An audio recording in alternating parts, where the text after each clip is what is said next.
Let's chat with the Motilal Oswal management. Raamdeo Agrawal joins us now to talk about the earnings. And Raamdeo, good afternoon and congratulations. What a stupendous performance it has been.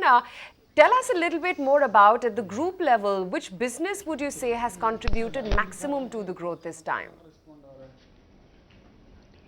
Yeah, so as far as the contribution in this quarter's result is concerned, it is the private equity business whose first fund has come for closure, and we have been selling the stocks from that particular fund. You might have seen the public issue of Parag Milk Food. That was basically our stocks which went into the market. Then we were selling Minda Industries. So there are a lot of then there were some private exits also. So about 50-55 crores of this particular quarter came from the carry, the carry profits which the managers they get. That's what was contributed by that. But apart from that, the housing finance company Aspire, that has grown by 4x, almost 390% or something like that. And so that has contributed good amount of money, which was not there last year. It's about 14-15 crores in the current quarter. Then third growth driver was the AMC. Last year actually AMC was making losses about 3-4 crores. This year the same entity has given a profit of about 9-10 crores, isn't it? So that's been a third growth driver. And I think the biggest surprise and pleasant surprise is the established business, that is the broking. There we have started gaining market share. Yield is very stable. It has a lot of expenditure. I mean, immediately after the installation of new government, we had recruited a lot of people and we had taken a lot of cost last year. And actually the operation suffered last year, but this year we are starting off well. June was very good month, even July is shaping up very well. So I think that business is showing a lot of stability and good trend. So all in all, actually all the four segments has done very well, and we think that we're into good time at this juncture. And Raamdeo, I have to note that the stock markets as well are rewarding your performance, with your stock at an all-time high right now. I'll come to that in just a second. But Raamdeo, out of the four segments that you just mentioned, what do you think is going to be the biggest contributor in the year to come?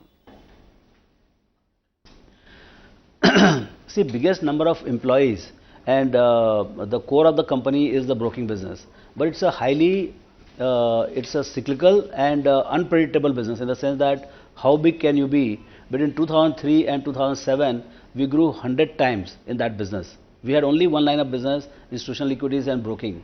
So right now we are doing how much we did at the peak of the last time. I mean, this quarter is almost close to what we did in 2007-8 peak. But this is the starting of the, hopefully the next round of good times in the market. So how big can it become? Can it be 5 times? Can it be 10 times? Or can it remain same in bull run? Because if by chance it becomes a very different kind of rally, some kind of a sectoral rally or something like that, and it bypasses the market, that could be a very different thing. But going by our experience of 25-30 years, there is no bull run bypasses a broker. So I think this time also that can be a very large thing. Right now it is about 1/3 of the earnings. It used to be about 75% 2 years back. Today it is 35%. So that can surprise us positively. Then you have the housing finance, which is very predictable business, because there you can do as much business as much you put in terms of capital. So here we are committed to providing all the capital possible. The pace at which we have designed the business model.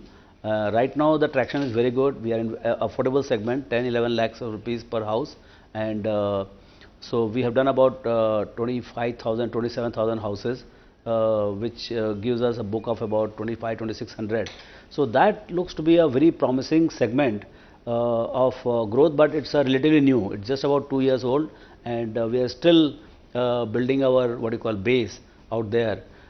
Third business, which is AMC, where again we have very focused strategy. We don't have debt in our books. I mean, we don't offer debt products, we offer only equity products.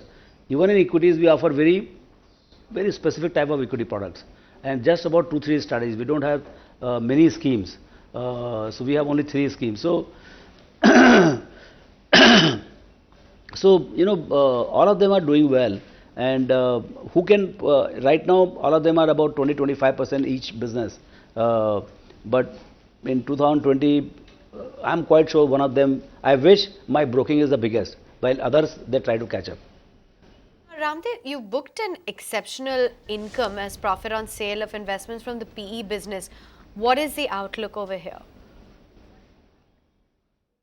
Yeah, so what happens is when our fund comes to a closer, I mean, for last 7 years we have been managing the fund, we were getting only fee income, and all the cost was loaded against that fee income. So profits were very minimal. In fact, it might be net loss or something like that. Maybe we must have booked some profit in last 7-8 years.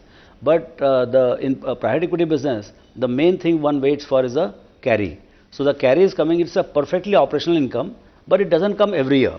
It comes at the end when you close the fund. Because you have to first return the capital, you have to return the promised hurdle rate, and then on top of it something is left. Of that 20% you get. So this, I mean, what you see 53 crores is part of that particular carry. In next 2-3 quarters, we again expect some more amount of money depending on at what level we are able to exit. And so there will be, it will be there. I mean, quite a, at least almost same amount or maybe a little more would be there in the second half of the, I mean, rest of the year it will be there. But after that, this line will dry up. But just to complete this discussion, there is a 20 crores of write-off also in this quarter. So against 53 crores, you can say there is a 20 crores write-off. And you know what happens is that there is a seasonality. A lot of businesses in Q1 are smaller than what it will be in Q4. So even if the carry profit comes down in the quarters to follow, which will definitely be not there, other businesses will scale up. That's what is the expectation. Raamdeo, you're the ace stock picker and your stock itself is making fresh highs right now. At 501, which is a fresh high for your stock, do you think all the positives are in the price for Motilal Oswal, the stock? Or do you think the story in Motilal Oswal has just begun? This is one stock which others have to figure out. I just can't figure out. I mean, it's fun to see from the other side, and in fact, I'm learning a lot. In last 3-4 months, 5 months, I've been knowing these numbers. This is how it is going to shape up. But I was just waiting when the market takes the, what do you call that, the energy of this thing, and our finance department has been very tight-lipped, and that's why, you know, till yesterday, even when we were sitting on the board, the market had no clue of the number. So, you know, market. I mean, what I'm learning is that it's a very different thing to be in the company and seeing it from outside. I mean, we keep passing judgment on a lot of companies, large companies, and still, I think the real life is very different. But would you say that the best is yet to come for Motilal Oswal, and therefore the reflection of the stock price at 501 is just the beginning of the story? I mean, definitely not a beginning of the story. I mean, there is a lot to come beyond doubt. All the 4 businesses have a lot of potential. The oldest business, which is 25 years old, that itself has huge potential. The other 3 businesses are seeded now. So it's one of the strategic shift we did 2 years back, where we said that we will use every penny of the equity for equity, and that's what is bearing it. Now, HFC is just about 25 months old. I mean, and it's a ocean of opportunity. Like, it's a huge opportunity. Same way, I mean, AMC. I mean, we don't want to build businesses which are going to be very small and which is not growth oriented and which doesn't have good ROE and cash flow. So QGLP, you know what we talk about in investing. We use every single parameter of QGLP to build our own company. Now it's a lot of luck, lot of leadership team. I mean, our leadership must be complimented, because I'm there only to guide in board meetings and all, but it's all done by our staff, our colleagues, senior management, all the employees put together. So I think a lot of things are dependent on what kind of opportunities you meet up with, what kind of opportunities break up, what kind of investors get into your company in the particularly asset management side. Now the opportunity is global. What kind of institutional money which can flow in suddenly. So we have to keep waiting. But I think I would definitely say that best is ahead. Best is at least in store going forward if we can actually capture. So, multi-bagger in the making, huh? Is that Motilal Oswal the stock?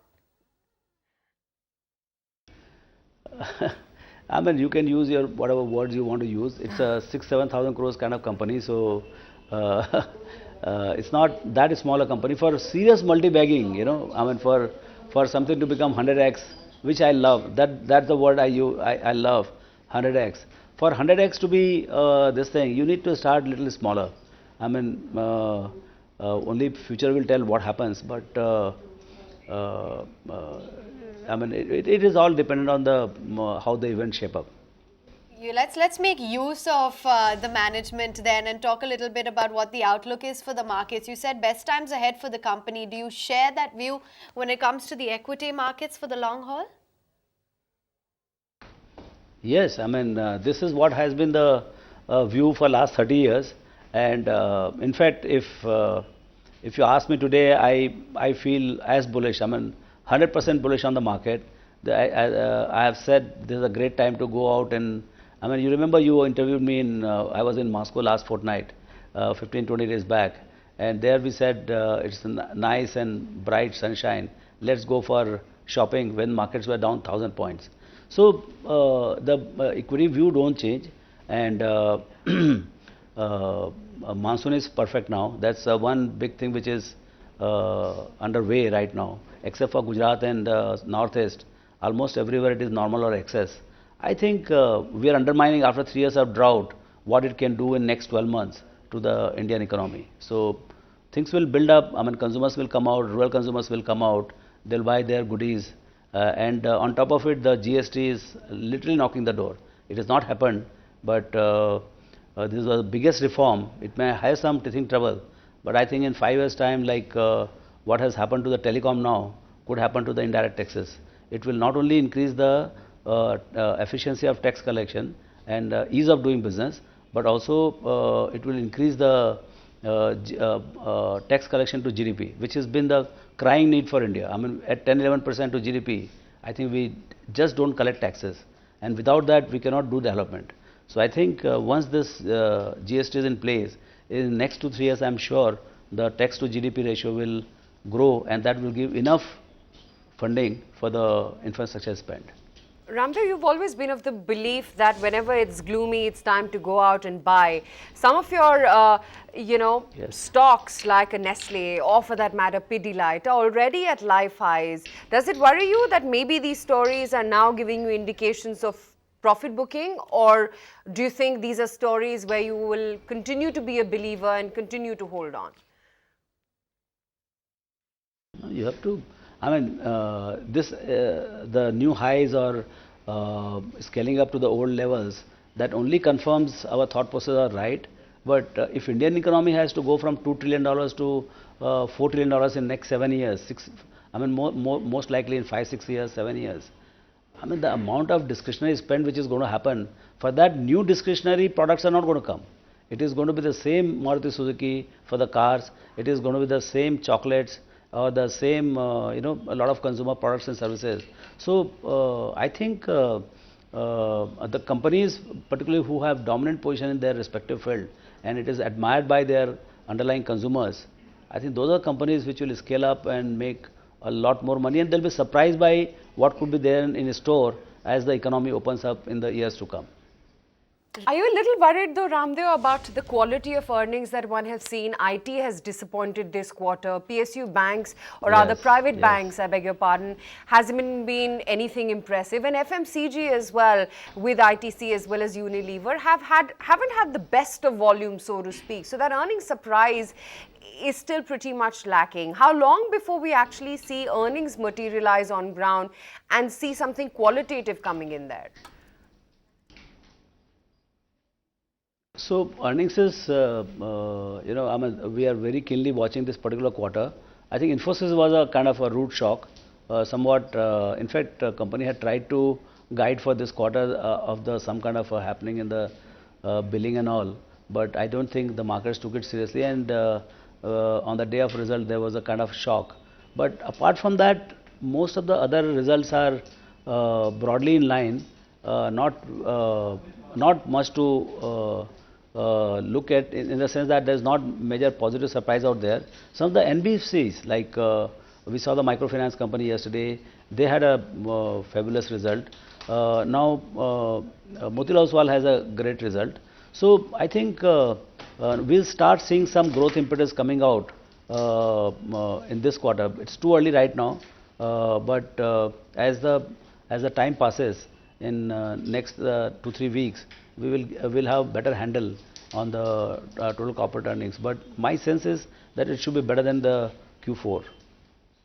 Okay, Raamdeo, congratulations on the stellar set of numbers. Looking forward to interacting with you more, not just on your results, but on the markets as well. Yeah, sure.